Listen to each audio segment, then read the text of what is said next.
Bienvenue au magnifique Barber Motorsports Park à Birmingham dans l'Alabama. C'est la 4e manche de la saison 2015 d'IndyCar et une nouvelle fois le soleil de la partie, ce qui fait évidemment plaisir au vu des conditions climatiques depuis le début de saison. Helio Castroneves s'est une nouvelle fois emparé de la pole position devant ses équipiers Will Power et Simon Pagenaud. Le drapeau vert est agité, à noter que Juan Pablo Montoya ne part que de la 15e position, le leader du championnat. Bon départ de Castroneves, dans le premier virage il reste en tête. Joseph Newgarden passe de la 5e à la 3e position. Très bon départ du pilote américain, 4e Simon Pagenaud et derrière Sébastien Bourdais dépasse Scott Dixon par l'extérieur. Tout s'est bien passé dans les deux premiers virages. L'épingle du virage numéro 5 se montrera une nouvelle fois l'opportunité privilégiée de dépasser après la longue ligne droite, même si c'est assez chaud dans le peloton comme on le voit avec notamment Juan Pablo Montoya. Fin du premier tour, Helio Castroneves est toujours en tête, mais superbe attaque de Joseph Newgarden sur Will Power. L'américain passe en 2e position dans un virage où il n'est pas facile de dépasser traditionnellement. Dans l'épingle, Jack Hawksworth et Carlos Munoz ont failli se percuter. On voit le pilote colombien à l'extérieur qui est obligé de sortir dans l'herbe pour éviter le contact avec le pilote britannique du Foyt Enterprises. Course difficile pour les deux pilotes Honda, en tout cas en ce début d'épreuve. Francesco Dracone lui connaît sa course difficile traditionnelle, on va dire, puisque l'Italien est sorti dans l'herbe de l'épingle un peu plus tard. Heureusement, il a pu repartir et il n'a donc pas calé. Nous sommes maintenant aux environs du 15e tour. Juan Pablo Montoya attaque et dépasse Ryan Hunter, mais c'est grâce au fait que devant Sage Karam est extrêmement lent. Il n'a plus de pneus tendres, le pilote américain. Il se fait dépasser par James Jakes. Montoya manque de le percuter. Il est évidemment extrêmement lent dans le premier virage et ça va profiter à Stefano Colletti qui va dépasser les deux voitures par l'extérieur tranquillement.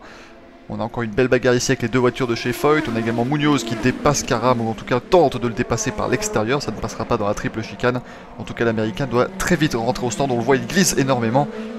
Il a beaucoup de difficultés à conserver la voiture sur la piste. Le pilote du Chip Ganassi Racing est ici aux prises avec le nouveau venu de chez Delcoin, Rodolfo González, l'ancien pilote de GP2, arrêt au stand pour Will Power qui chose de nouveaux pneus tendres. Le pilote australien champion en titre repart, un arrêt assez bon mais controverse dès sa sortie des stands. On le voit sortir de la pit lane et s'engouffrer directement sur la ligne de course.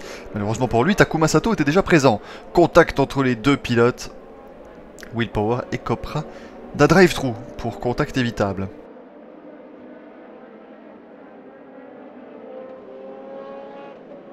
On revoit l'action en caméra embarquée, Will Power qui sort des stands et vient percuter le pauvre Takuma Sato qui connaissait déjà une course difficile.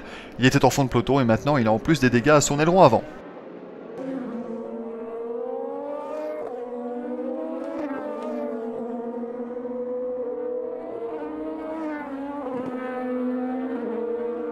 Et le pilote du Foyt Enterprises va lâcher quelques débris à son petit pousset et c'est ainsi que la voiture de sécurité fera sa première apparition juste après l'arrêt au stand des deux leaders, Helio Castroneves et Joseph Newgarden. Les voici dans la pit lane. Newgarden est le premier à rentrer dans son box évidemment puisque Castroneves était en pole position à Long Beach. Il avait donc le dernier pit box. Regardez le pneu avant droit et on va voir l'écrou partir. Malheureusement dans la pit lane, il faudra donc plusieurs secondes avant que le mécanicien ne se rende compte de l'erreur et remplace l'écrou, mais c'est déjà fait pour Joseph Newgarden qui est reparti devant le pilote du Team Penske. La course reprend au 24e des 90 tours prévus sous le commandement donc de Joseph Newgarden devant Helio Castroneves, Graham Rahal, James Hinchcliffe et Will Power qui sera donc pénalisé d'un drive-thru et qui devra passer par la pit lane. On le voit ici, le pilote australien à 100 km/h, il repartira en dernière position. Graham Rahal et James Hinchcliffe se lancent alors dans une belle bagarre. Le pilote de la voiture rouge, Rahal donc, est en pneu dur, alors qu'Hinchcliffe est en pneu tendre. Les deux pilotes Honda doivent ainsi bagarrer. Hinchcliffe doit absolument dépasser Rahal, puisqu'on sait que ces pneus tendres vont devoir s'user assez rapidement.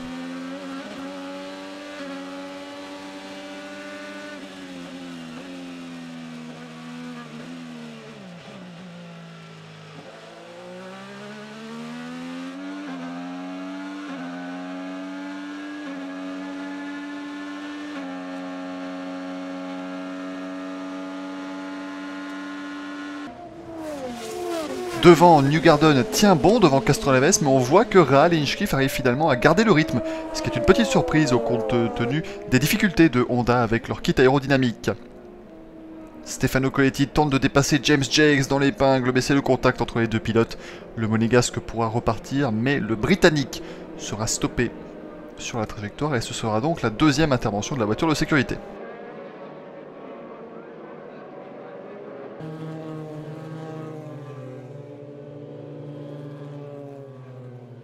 Sous régime de neutralisation, les deux premiers s'arrêtent au stand, Joseph Newgarden et Helio Castroneves. Le pilote américain va avoir quelques difficultés à s'extirper de son box, il a failli caler dans la pit lane, heureusement il peut repartir, mais Helio Castroneves passe devant. Le Brésilien s'empare donc de l'avantage sur Joseph Newgarden, mais non pas de la tête de la course, puisque Graham Rahal et James Hinchcliffe sont restés en piste. On revoit l'arrêt au stand de la monoplace numéro 67, le changeur de pneu arrière droit n'avait pas eu le temps de terminer. Et ensuite, en repartant, eh bien, Joseph Newgarden a failli caler à cause de l'embrayage au volant. On repart au 39e tour sous le commandement de Graham Rahal devant James Hinchcliffe. On voit James Jakes en 3e position, mais il est à un tour après son tête à queue. C'est donc Tony Callahan qui mène devant Sébastien Bourdet et Simon Pagenaud dans la lutte pour la dernière marche du podium. Mais c'est évidemment d'un peu derrière qu'on va s'intéresser à la bagarre entre Castroneves et Newgarden.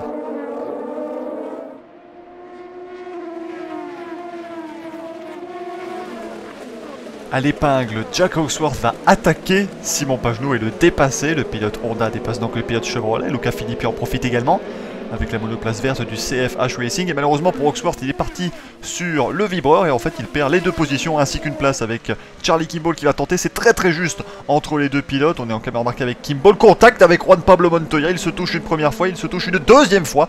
Et bien décidément Montoya qui a utilisé le mode pare-buffle pour dépasser Charlie Kimball. Pas de pénalité en tout cas pour le pilote colombien. On revoit ça avec Will Power qui va faire le sauvetage de l'année quasiment dans la triple chicane. Il a vraiment failli perdre la voiture et venir percuter l'une des monoplaces de l'écurie d'AJ Foyt. Caméra embarquée avec Graham Rahal qui est désormais derrière James Hinchcliffe. Le pilote américain va donc dépasser par l'extérieur le pilote canadien et ça va devenir l'un de ses dépassements préférés ici. Graham Rahal en tout cas à l'épingle.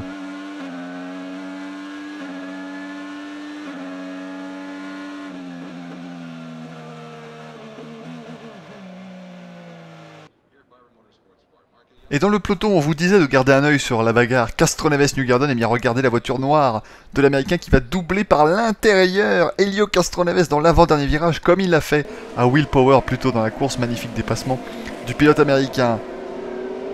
Et maintenant, c'est Scott Dixon dans la voiture rouge et blanche qui va tenter de mettre la pression à Helio Castroneves qui pourrait reprendre la tête du championnat aujourd'hui, vu la mauvaise journée de Juan Pablo Montoya. Les trois pilotes Chevrolet sont désormais aux trois premiers rangs de la course, puisque Hinchcliffe et Rahal se sont arrêtés au stand, mais ils doivent économiser de l'essence pour pouvoir arriver au bout.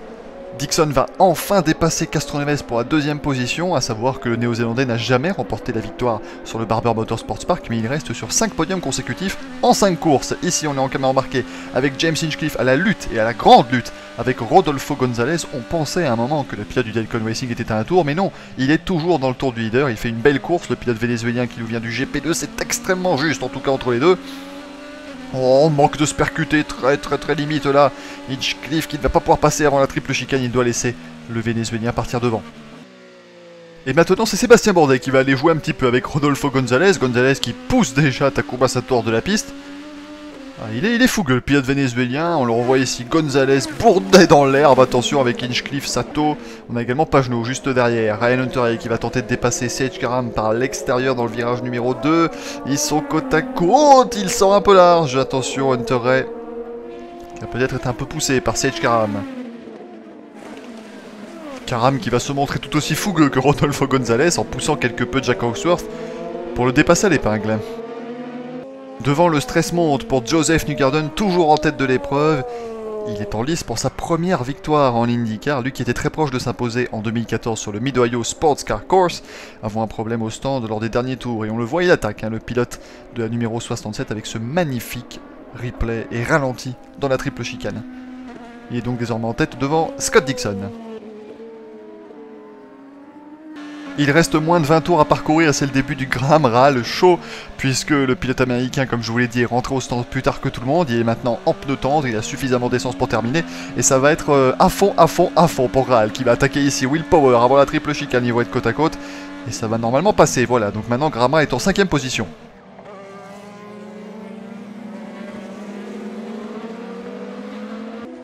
Et la tension monte dans les stands, on voit ici Sarah Fisher, la propriétaire de l'écurie de Joseph Newgarden. Il y a plus de 12 secondes d'avance, mais il va revenir très fort. Le pilote de la numéro 15 qui va maintenant attaquer Ryan Hunter par l'extérieur à l'épingle, comme d'habitude, et ça va passer une nouvelle fois. Donc 4ème position maintenant pour Graham Rahal, retenez bien. Il se rapproche évidemment fortement d'Helio Castroneves. Et à l'extérieur, à l'épingle, Graham Rahal sur Castroneves pour la dernière marche du podium. Le Brésilien va tenter de résister quelque peu, mais ça ne sera pas suffisant évidemment. Graham Rahal, 3e.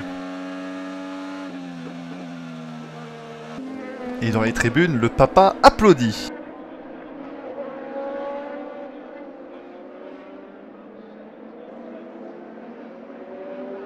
Et en quelques tours à peine, Graham Rahal est revenu au basque de Scott Dixon.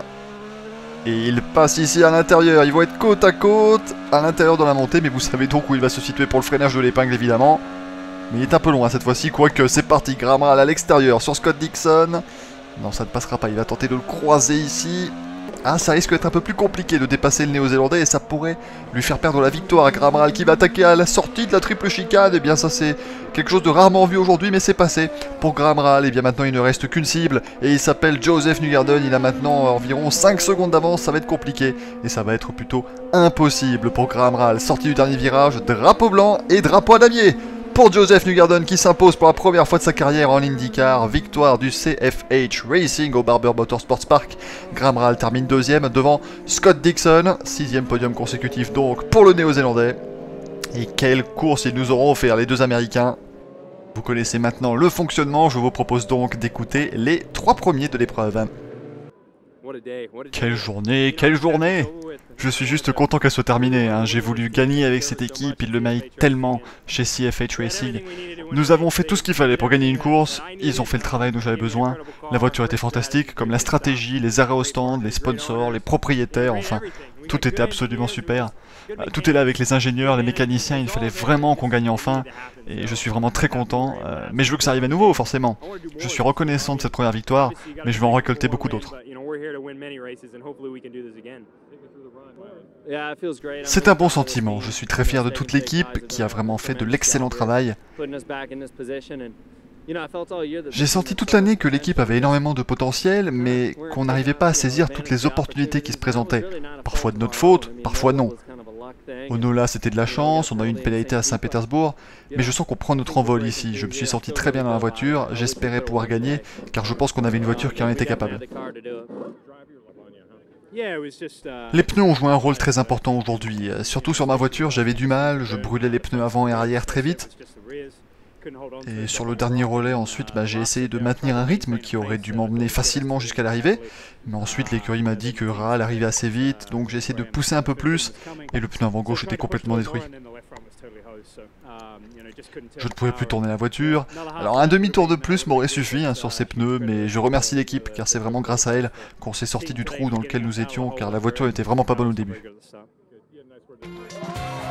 Au championnat, c'est Joseph Newgarden qui fait évidemment la bonne opération avec sa victoire. Il remonte au 4e rang, derrière Scott Dixon 3e, Helio Castroneves 2e et Juan Pablo Montoya toujours leader malgré une 14e place finale. On se retrouve très vite pour un nouveau résumé d'IndyCar et n'oubliez pas l'IndyCar, c'est sur Motorsport France. À bientôt.